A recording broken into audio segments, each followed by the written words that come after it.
자, 오늘은 우리 반복되는 고대 이스라엘 역사와 현대 이스라엘 두 번째 시간으로 함께 말씀을 연구하도록 하겠습니다.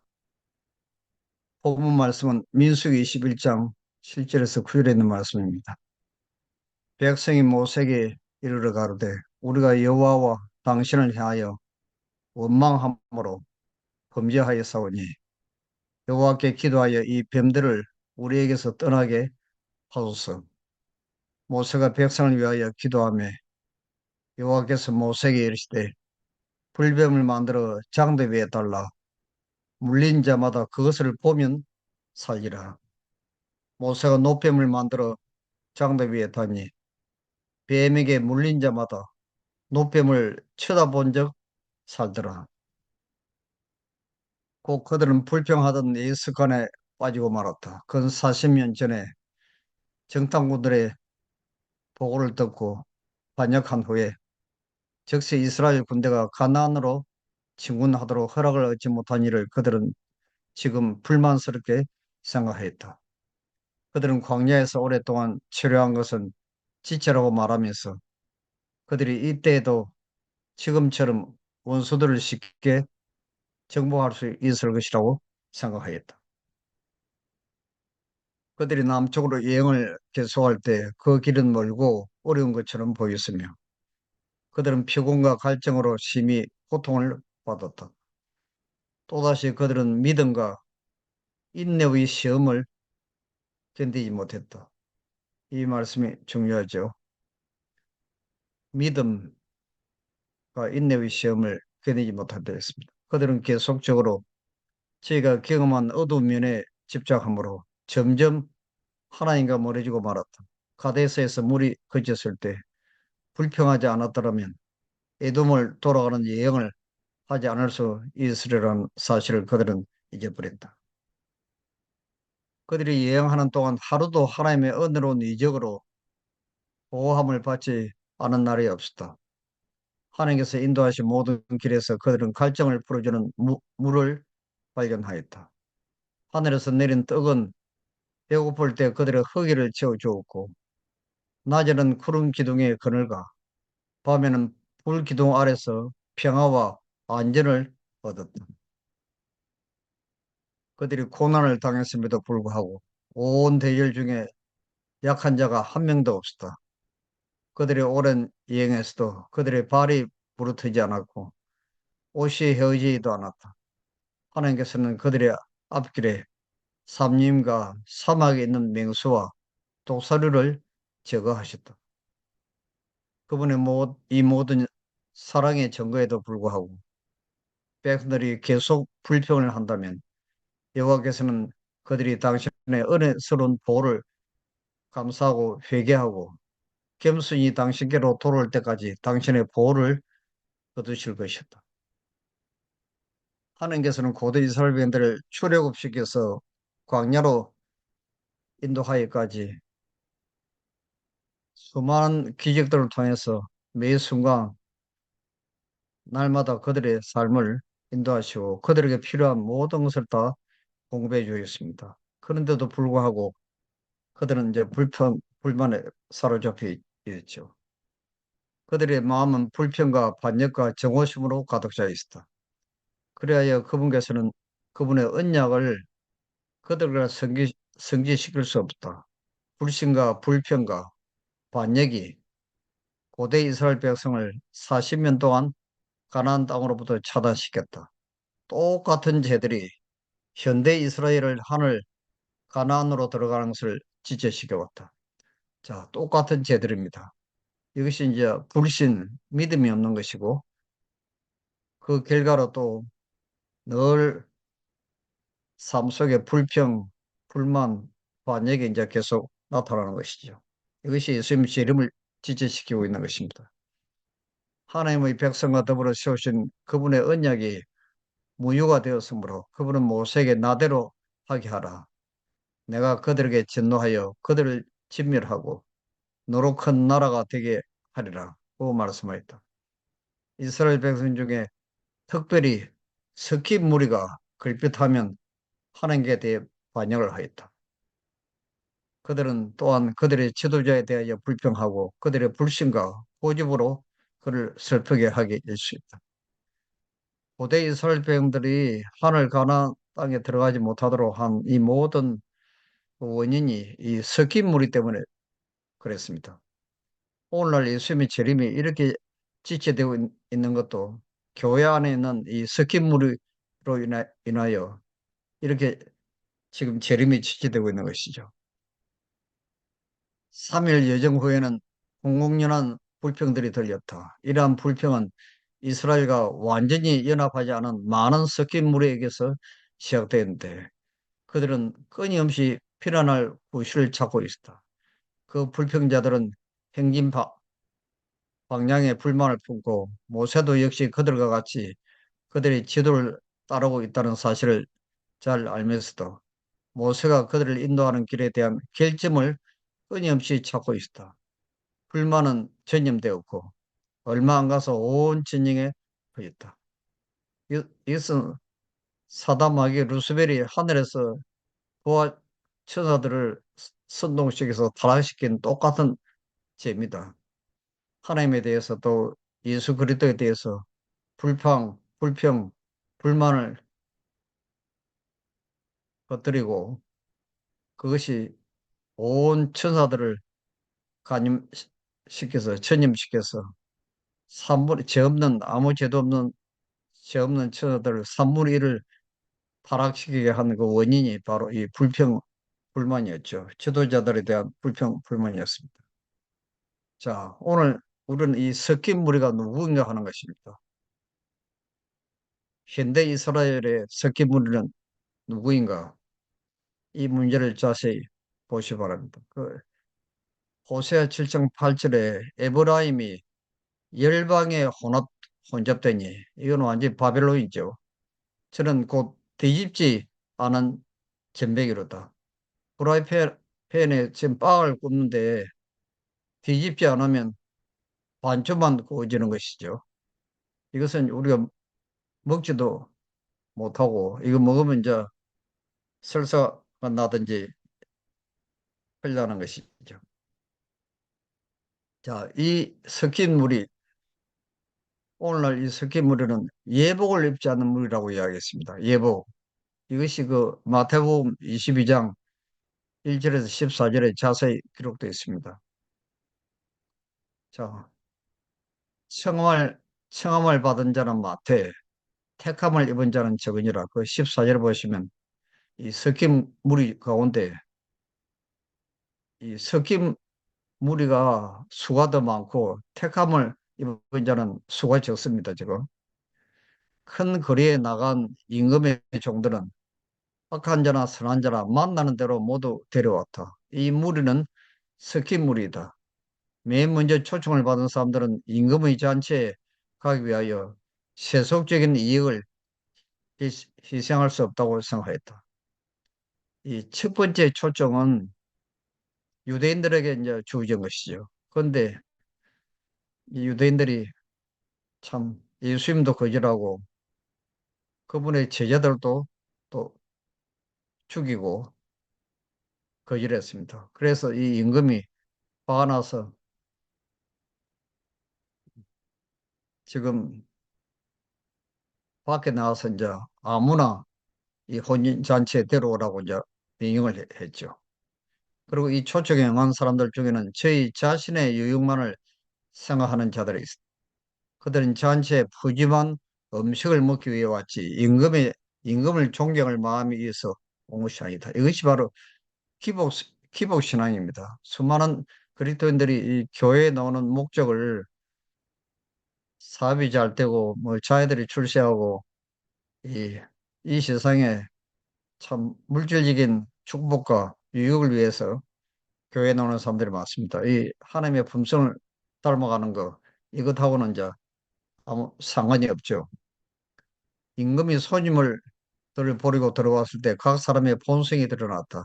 그 잔치에 참석하는 모든 손님을 위하여 예복이 준비되어 있었다. 이 예복은 임금이 마련하신 선물이었다. 소임들은 이 예복을 입음으로써 잔치를 베푼 사람에 대한 존경심을 나타냈다. 그러나 그 중에 한 사람이 평복을 입고 있다. 평복이 무엇입니까? 평소에 입는 복장이죠. 그는 임금이 요구한 준비를 하지 않았다. 그는 비싼 값을 주고 마련한 그 예복을 입는 일을 창피스럽게 여겼다. 그 비싼 값을 주고 만들어 놓은 그 예복은 예수님께서 참 십자가에 돌아가신 그 엄청난 고통과 희생을 통해서 우리가 구원을 받을 수 있는 이 그리스도 우리의 의죠. 그렇게 함으로 그는 그의 주인을 모독하였다. 친구여 어찌하여 예복을 입지 않고 여기에 들어왔느냐 하는 임금의 질문에 대하여 그는 아무런 대답도 할 수가 없었다. 그 후에 임금은 종들에게 그 수족을 결박하여 바깥 어두움에 내어 던지라고 명령했다. 자, 이 예복은 그리스도의 참된 제자들이 갖추어야 할 순결하고 흠이 없는 품성을 표상한 데였습니다. 교회에게 빛나고 깨끗한 세마포를 입고 티나 주름 잡힌 것이나 이런 것들이 없는 품성을 얻게 하기 위하여 교회에게 이것이 주어졌다. 성경에는 이 세마포는 성도들의 옳은 행실이라고 하였다. 이 세마포는 그리스도의 의, 곧 믿음으로 예수를 개인의 구주로 받아들이는 모든 사람들에게 이제 거저 주시는 흠이 없는 품성을 표상한다. 자, 이 예복을 그러면 우리가 어떻게 입을 수, 입을 수 있는가 하는 이 기별이 중요합니다. 그리스도께서 친히 준비하신 옷만이 우리로 하여금 하나님 앞에 서게 할 수가 있다. 그리스도께서는 이 옷, 곧 그리스도의 의의 두루마기를 회개하고 믿는 자에게 입으신다고 되어 있습니다. 여기 보면 회개하고 믿는 자입니다. 그는 내가 너를 권하노니 내게서 흰옷을 사서 입어 벌거벗은 수치를 보이지 않게 하라고 하신다. 자, 여기 흰옷이 예복인데 이것이 그리스도 우리의 의입니다. 이걸 사라고 이야기했습니다. 흰옷을 사서 입어 그렇게 또 기록이 되어 있죠. 또 감추인 보화에서 그 어떤 농부가 감추인 보화가 묻혀 있는 밭을 온 재산을 다 팔아서 샀다고 기록되어 있습니다. 또 값진 진주에 비유해서도 재산을 다 팔아서 그 진주를 샀다는 말이 있죠. 그 흰옷을 샀다는 이 말이 무슨 의미인지를 우리가 보셔야 됩니다. 하늘 배틀로 짠 이 두루마기는 사람이 만든 실은 단 하늘도 섞이지 않았다. 인성으로 나타나신 그리스도께서는 완전한 품성을 나타내시고 이 품성을 우리에게 나눠주신다. 이것이 예복이죠. 우리에게는 완전한 품성을 소유할 수가 없습니다. 그렇게 또 살 수도 없죠. 오직 그리스도께서 우리에게 주시는 완전한 품성을 선물로 받아야 됩니다. 왜냐하면 우리의 의는 다 더러운 옷 같다고 이사야 64장 6절에 기록하고 있기 때문에 그런 것이죠. 자, 이 예복을 어떻게 입는지 그 방법을 좀 이렇게 설명을 하고 있습니다. 그러면 우리는 어떻게 구원을 받을 수 있는가? 모세가 광야에서 뱀을 든 것 같이 인자도 들림바 되었으니 뱀에게 속고 물린 자마다 쳐다보면 살 것이다. 오라 세상지를 지어가는 하나님의 어린 양이로다. 십자가에서 비치는 빛은 하나님의 사랑을 드러낸다. 그의 사랑은 우리를 그에게로 이끌어준다. 자, 십자가를 바라보므로 거기에서 나타나는 자아이생의 하나님의 사랑을 깨닫게 될 때 그 사랑은 우리를 십자가로 이끄십니다. 만약 우리가 이 이끄심을 저항하지 않는다면 구주를 십자가에 못 박게 한 죄를 회개하는 가운데 십자가 밑으로 인도함을 받을 것이다. 그래서 하나님의 사랑이 우리를 십자가 밑으로 인도해서 회개가 저절로 나오게 하는 것이죠. 왜냐하면 이 회개는 예수 그리스도의 선물인 것입니다. 이게 예복이죠. 그때 믿음으로 말미암아 하나님의 영이 사람의 심령에 새 생명을 주어줍니다. 사상과 욕망한 그리스도의 뜻에 순종하게 된다. 이것이 예복을 입는다는 뜻입니다. 그래서 하나님께서는 우리 인류가 속임을 당하여 사단의 계변에 의하여 우리가 타락을 했는데 인간에게는 하나님의 사랑을 알 수 있는 희망이 있다고 기록되어 있습니다. 그래서 우리가 하나님의 품성을 바라보므로 인류는 다시 하나님께로 돌아갈 수가 있었다. 그렇게 기록되어 있습니다. 하나님의 품성을 바라보므로. 이것이 이제 독사에게 물린 사람들이 모세가 만들어 놓은 구리뱀을 바라보므로 우리가 구원을 얻는 장면하고 똑같은 것이죠. 자, 탕자에 비유해서 탕자는 비록 가난한 처지에 있으나 자기 아버지의 사랑을 확신하고 소망을 갖게 된다. 그를 집으로 이끌리게 한 것은 곧 아버지의 사랑이었다. 이와 같이 죄인으로 하여금 하나님께로 돌아오도록 강간하는 것은 하나님이 그들을 사랑하신다는 보증이다. 하나님의 인자하심이, 즉 하나님의 사랑이 너를 인도하여 회개케 하신다고 로마서 2장 4절에 기록되어 있습니다. 그래서 사단은 하나님의 인자하심이 인간을 회개에 이르게 한다는 사실을 너무도 잘 알기 때문에 멸망받을 인류를 구원하기 위하여 당신의 독생자를 주시기까지 된 하나님의 사랑을 사람이 깨닫지 못하게 하리라고 굳게 결심하였다. 사단이 연구하는 일은 그리스도의 사랑을 우리 마음에서 제외하는 것이다. 대단한 예식과 모양은 많다. 우리가 원하는 것은 하나님을 최고로 사랑하고 내 이웃을 내 몸과 같이 사랑하는 것이다. 그래서 우리는 성경을 통해서 하나님을 첫째로 사랑하고 내 이웃을 내 몸과 같이 사랑하는 예수님의 생애를 깊이 연구를 해야 됩니다. 이것이 예수 그리스도의 품성이고 하나님의 품성인 것입니다. 우리가 이것을 소유하면 이스라엘 자손들 앞에서 여러 고생이 함락되었듯이 장벽이 무너지는 일이 있을 것입니다. 사탄은 하나님께서 자기 부정, 자비, 사랑 따위는 전혀 찾아볼 수 없으며 그분은 엄하고 까다롭고 무자비한 존재라고 선언한다. 사단은 진정으로 참여한 적이 한 번도 없으므로 사단은 한 번도 회개한 적이 없다 했습니다. 왜냐하면 하나님의 자애로 온 사랑을 한 번도 맛본 적이 없었다 했습니다. 그러나 사단이 범죄한 것은 하나님의 사랑을 깨닫지 못한 것이죠. 하나님에 대한 그 사단의 묘사는 잘못된 것이다. 그는 거짓 정의이다. 사단이 하나님의 금성의 그 중요한 사랑을 깊이 깨닫지 못하기 때문에 그는 회개도 할 수도 없었고 그렇게 해서 타락을 했다는 것입니다. 그래서 지금 타락하지 않은 하늘의 천사들이나 타락하지 않는 국민들도 이 십자가에서 나타난 하나님의 품성과 사랑을 깨닫지 못하면 앞으로 또 범죄할 가능성이 또 있다는 것이죠. 그래서 우리는 하나님의 친절하심과 선하심을 알기 위해서 우리는 그것을 계속적으로 연구하고 명상할 필요가 있습니다. 그 외에는 다른 방법이 없다고 기록되어 있습니다. 우리가 구원을 받는 유일한 방법은 말씀 속에 나타난 예수 그리스도의 생애와 그분의 품성에 대해서 사랑에 대해서 연구하는 길밖에는 우리가 구원받는 길이 없다는 걸 우리가 알아야 됩니다. 우리가 매일 회개하기 위하여 매일 하나님의 친절하심을 명상하고 이해해야 할 필요가 있습니다. 하나님의 선하심에 대한 우리의 인식은 우리가 매일 그분을 얼마만큼 연구하며 명상하느냐에 필요합니다.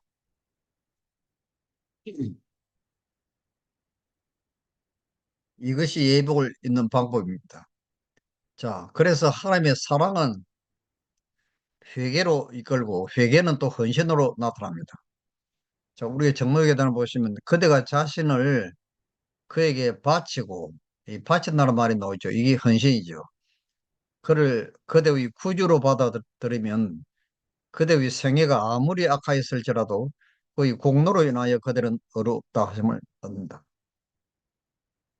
그리스도의 품성이 그들의 품성을 대신하게 되고 그들은 죄를 도무지 범하지 않은 것처럼 하나님 앞에 받아들여 된다. 이뿐만 아니라 그리스도께서는 마음을 변화시키신다. 그럼 우리가 하나님께 헌신하면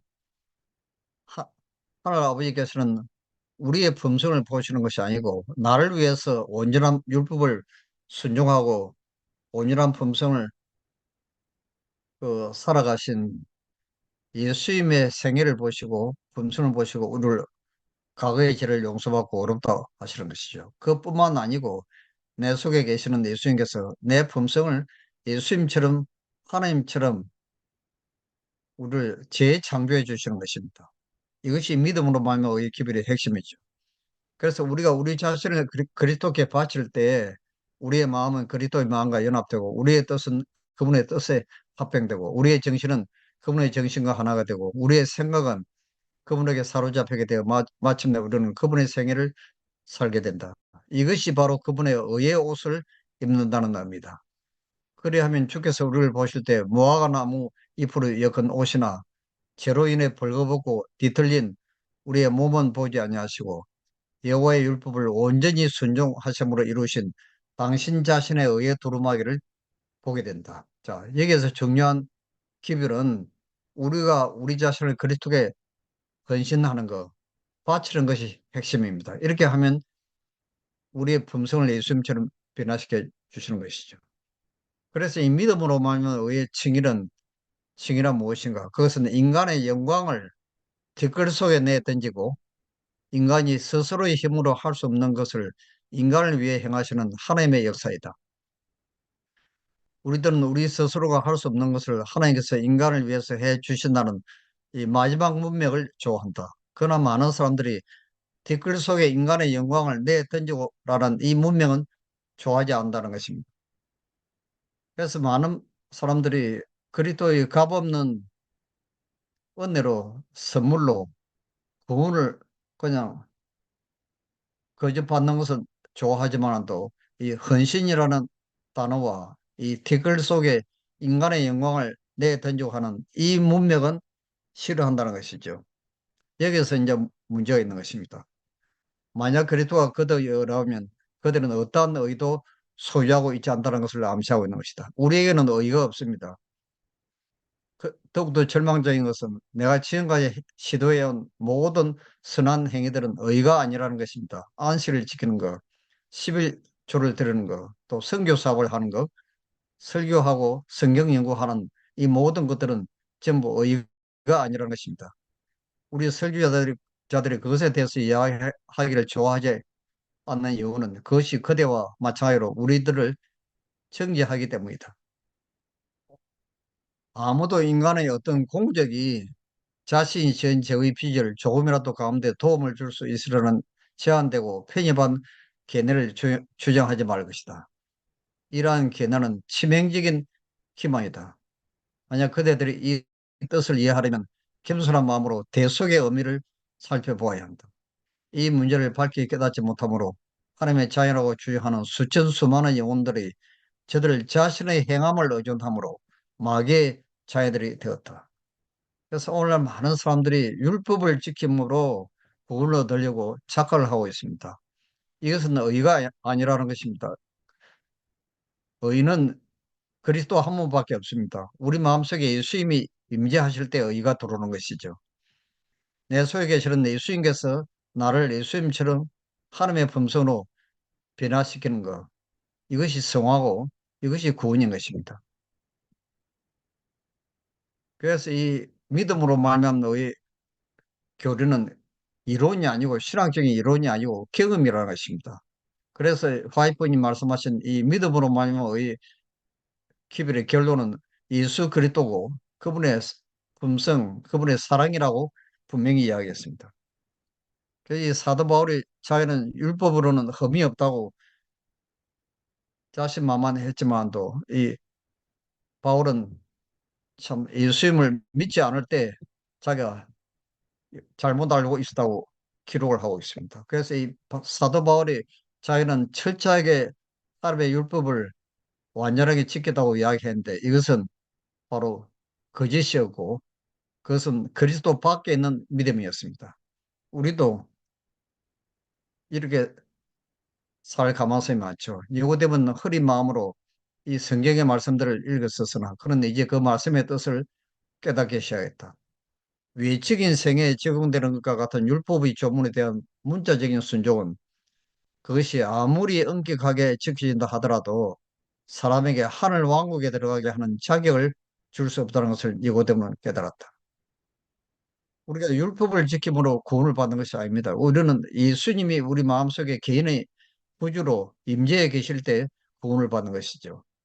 그 예수님이 내 마음속에 계셔야 그분께서 내 품성을 하나님처럼 변화시켜 주시는 것입니다. 그래서 많은 사람들이 침례받고 난 뒤에도 이런 악습 또 저런 악습을 교정함으로 품성을 개선하려고 노력하는 사람들이 많이 있다. 그러나 이러한 방법으로 그리스도인이 되기를 바라는 사람들은 출발부터가 잘못된 것이라고 기록되어 있습니다. 출, 출발부터가 잘못된 것이죠. 우리는 먼저 마음에서부터 시작돼야 한다. 그래서 올바른 품성을 행사하기 위해서 또 구원을 얻기 위해서 그분의 율법을 순종하려고 노력함으로써 하나님을 섬겨노라고 고언하는 자들이 있다. 그들의 마음은 그리스도에 대한 깊은 사랑을 깨닫지 못하고 하나님께서 그들에게 천국에 들어가기 위한 조건으로 그들에게 요구한 것처럼 그리스도인 생활의 의무들을 이행하려고 노력한다. 이러한 종교는 아무 가치가 없는 것이다.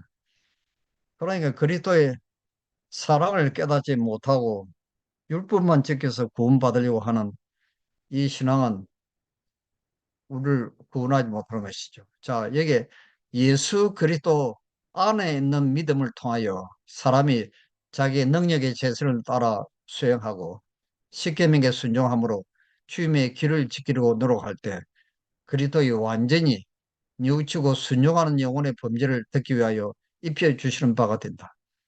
자, 그리스도 밖에 있는 믿음이 있고 그리스도 안에 있는 믿음이 있습니다. 그리스도 안에 있는 믿음은 우리가 하나님의 사랑을 깨닫고 십자가 밑으로 이끌려 와서 진심으로 회개하고 변화된 거듭난 사람의 믿음을 우리는 그리스도 안에 있는 믿음이라 합니다. 이것은 그리스도께서 우리 마음 속에 임재해 계시는 것이죠. 이것이 이런 사람들이 십계명을 순종하는 것은 그는 내가 하는 것이 아니고 내 속에 계시는 예수님이 그 십계명을 순종하도록 이끌어 주시는 것이죠. 행동하도록 도와주시는 것입니다. 율법을 지킴으로써 자기 자신의 행위로 천국에 이르려고 노력하는 자는 온전히 불가능한 일을 시도하고 있는 것이다. 그리스도께서 그의 안에서 자기의 깊으신 뜻을 위하여 행하셔야만 한다. 그리스도가 없이는 인간이 할 수 있는 모든 것은 이기심으로 부패한 것과 죄부이다. 하나님께서는 오직 믿음으로 말미암아 행한 것만을 받으신다. 자, 이것이 회복을 입는다는 뜻입니다. 그리스도께서 우리 마음속에 임재해 계시는 것, 그것이 이제 구원이고 이것이 믿음으로 말미암아의 기별의 핵심이죠. 그래서 우리가 율법을 지키는 것은 그 이전에 반드시 마음속에 사랑이 있어야 된다고 이야기했습니다. 사랑 없는 순종은 아무 소용도 없고 불가능하다고 나와 있죠. 그래서 우리의 삶을 하나님께 온전히 바치지 아니하면 우리가 그리스도의 형상으로 변화되는 그 자체가 완전히 불가능하다고 기록되어 있습니다. 그래서 이 비유 가운데 모든 것을 주고 샀다고 하는 이 말씀이 헌신을 이야기하는 것인데 이것은 그에게 아낌없이 자신, 혼과 몸과 영을 바치는 사람들에게 이야기합니다.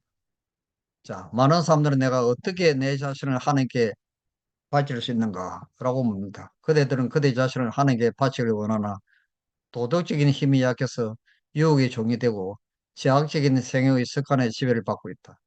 그대들의 약속과 결심은 썩은 새끼와 같아. 그대들은 그대들의 생각과 봉제와 예정을 억제할 수가 없다. 그대들의 약속을 어기니까 명상한 것을 예시 못해온 사실을 깨달을 때 그것이 그대 자신의 성질성에 대한 그대들의 시임을 약하게 하고 하나님께서 그대들을 받으시지 않으실 것이라는 생각을 가지게 한다. 그러나 그대들은 낙심할 필요가 없다. 그대들이 깨달아야 할 것은 곧 의지의 참입니다. 이것이 사람에게 있는 지배력이요, 결정력이요, 선택력이다. 만사는 의지를 쓰는 여부에 달려있다. 하나님께서 사람에게 선택권을 주었으니 그대들은 이것을 사용할 것이다. 그대들은 그대들의 마음을 고칠 수가 없고 그대 자신으로는 애정을 하나님께 바칠 수가 없다. 그러나 그대들은 하나님을 성기로 선택할 수가 있다. 그대들은 그대들의 의지를 하나님께 바칠 수가 있나니 그리하면 그분께서는 그대들 안에서 그대들이 원하고 행하는 것을 당신의 깊으신 뜻대로 하게 하실 것이다. 자, 시간이 다 돼서 제가 나머지 부분을 자세히 말씀을 드리지 못하겠습니다. 제가 결론적으로 말씀을 드리면 이 그리스도의 의의 옷을 입는 것, 예복을 입는다는 것은 첫 번째는 십자가상에서 나타난 자아희생 하나님의 사랑을 깊이 맹상하는 것입니다. 두 번째는 그 사랑을 깨달아야만이 우리가 십자가 밑으로 이끌려 와서 회개가 저절로 나오도록 되어 있는 것이죠. 이것은 예수님께서 우리에게 주시는 값없는 선물인 것입니다. 또 한 가지 조건은 우리가 하나님 뜻대로 살기로 하나님께 결심하고 헌신하는 것입니다. 이것으로 우리의 의지를 하나님께 바친다는 뜻이죠. 그래서 오늘도 우리가 하나님의 지금까지 배운 하나님의 말씀, 우리가 공부한 성경 지식, 이 모든 것들을 하나님의 뜻에 우리 자신의 의지를 굴복시키기로 결심하고 행동에 옮기는 것입니다. 또 실패하면 다시 일어나서 또 우리 의지를 굴복시키고 하나님을 선택하는 것이죠.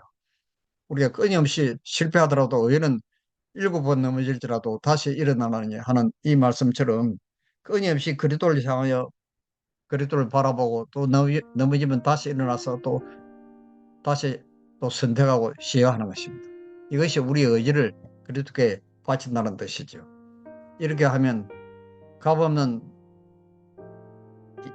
예복을 부분을 우리에게 이제 선물로 주실 것입니다. 오늘도 그리스도 안에서 믿음으로 승리하는 하루가 되시길 빌겠습니다. 자, 기도하겠습니다. 하늘에 계시는 아버지, 오늘 우리는 고대 이스라엘 백성의 역사를 통하여 너무나 중요한 교훈을 배웠습니다. 이 섞인 무리들이 늘 믿음이 없으므로 평소에 불평, 불만이 습관적으로 나타나고 있는 그런 사실로 인하여 그들의 마음속에 예수님이 계시지 않고 품성이 변화되지 못한 증거들을 우리가 보게 되었습니다. 똑같은 죄들이 현대 이스라엘로 하여금 예수님의 지름을 이렇게도 100년 이상을 오랫동안 지체시키고 있습니다. 우리는 믿음이 부족하여 품성이 변화되지 아니하고 우리 마음속에 그리스도가 계시지 않기 때문에 예수님은 여전히 문 밖에서 우리를 향하여 마음의 문을 열라고 노크를 하고 있습니다. 오늘도 우리가 마음의 문을 활짝 열고 그리스도를 영접하고 다시 오신 예수님의 지름을 준비하는 거룩한 하루가 되게 우리 모두를 도와주시고 축복하여 주시옵소서. 귀하신 예수님 이름으로 간절히 비옵나이다. 아멘.